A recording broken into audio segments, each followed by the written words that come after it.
Segunda-feira, 30ª semana do Tempo Comum. Eu sou o Padre Pedro Paulo e começamos agora mais um programa, a Bíblia no Mundo de Hoje. Bem, o domingo nos trouxe no capítulo de São Lucas, 18, 9 a 14, o encontro de dois homens no templo, provavelmente de Jerusalém, já que a palavra templo,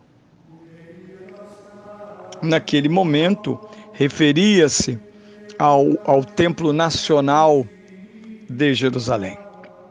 Jesus, como eu disse na sexta-feira, primeiro conta uma parábola, isto é, uma história aberta para que aqueles que escutam sejam convidados a entrar nela e perceber-se como agentes, como personagens de uma história.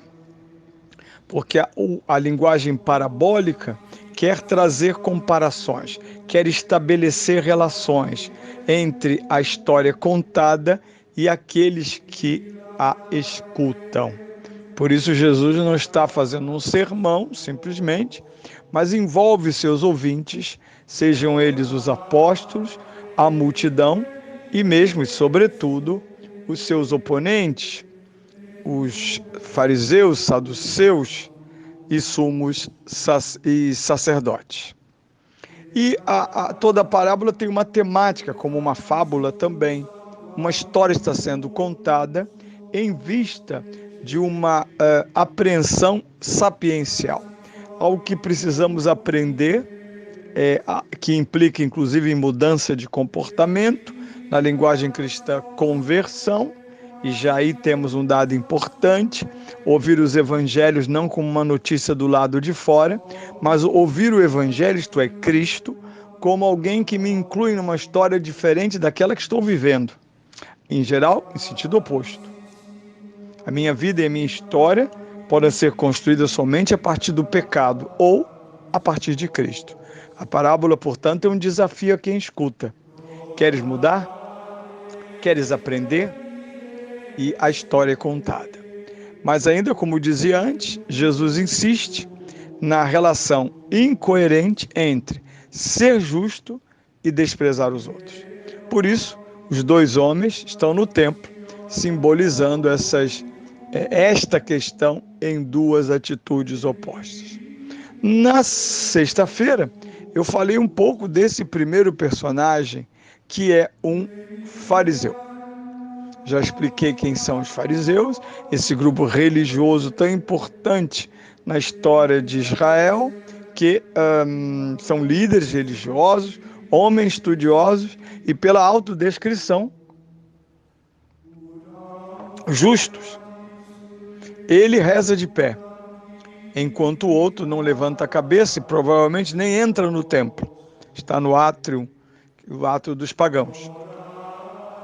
Ele dá graças a Deus, não pelos dons que Deus lhe deu, mas por ser incomparável, único.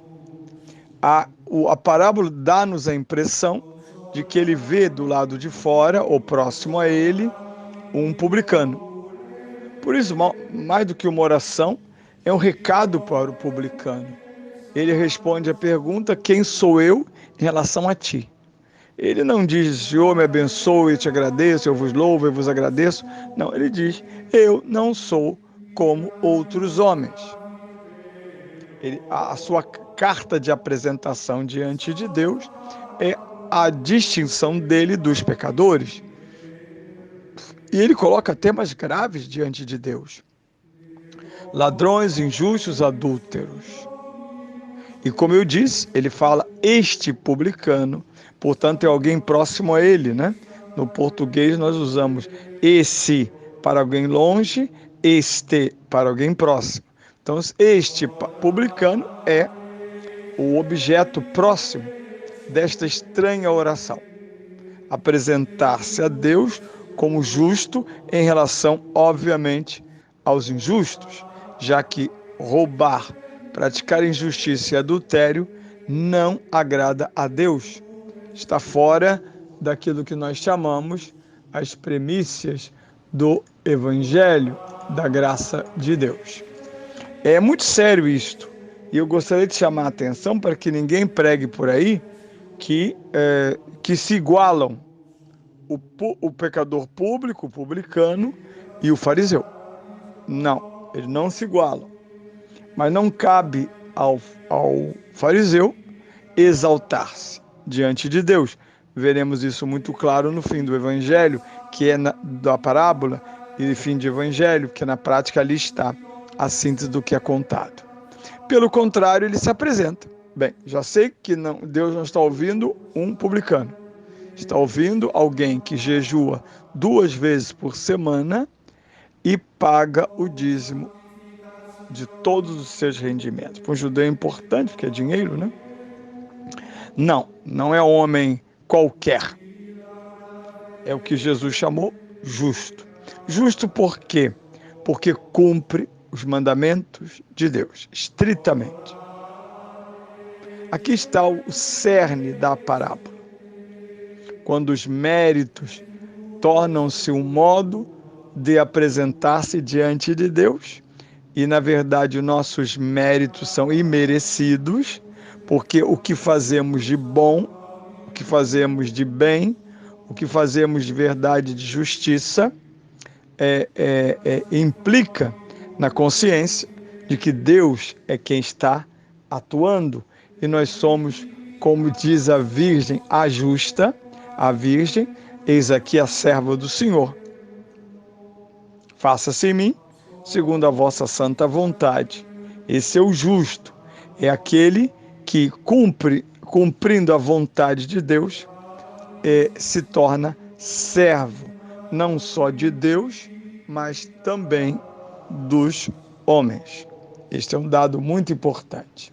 Mas, ao contrário, esse fariseu de pé quase que apresenta a sua carteira de identidade de homem justo, como se talvez dissesse, como irônica e sarcasticamente, dizia ao nosso Gregório de Matos: tu me criastes, portanto, tens que salvar-me. O fariseu não entra no jogo como alguém que tem que pedir. Ao contrário, ele entra com as cartas certas. O que Deus pediu, eu faço. Mas no fim, a segunda parte da parábola, no mesmo espaço físico, tem uma perspectiva diferente. O publicano fica à distância. O publicano nem ergue os olhos para Deus, tal é a sua vergonha, porque ele está implicado provavelmente nos pecados citados pelo fariseu. Mas ele bate no peito, e isso é importante. Bater no peito de modo correto significa: eu confesso a Deus Todo-Poderoso e a vós, irmãos, que pequei muitas vezes. Ou, como foi suprimido, eu nunca sei por que as pessoas suprimem gestos tão antigos, mas no Brasil tudo é suprimido. A gente tem que ter cara ou de CNBB ou do dia de hoje. Enfim, nós batíamos no peito, até então, há pouco tempo, quando rezávamos o Cordeiro de Deus que tem de piedade de nós, batíamos no peito. Esse gesto foi suprimido. Não sei qual é a explicação inteligente dos liturgistas, mas foi suprimido. Mas o pecador não suprime esse gesto. Bate no peito enquanto reza. Demarca que a sua oração é de pecador humilhado. Algo que nós ouvimos no Salmo 50, quem sabe ele estava rezando também o Salmo 50, né? Tende misericórdia de mim, porque sou pecador e sei que meus pecados estão diante dos teus olhos sempre.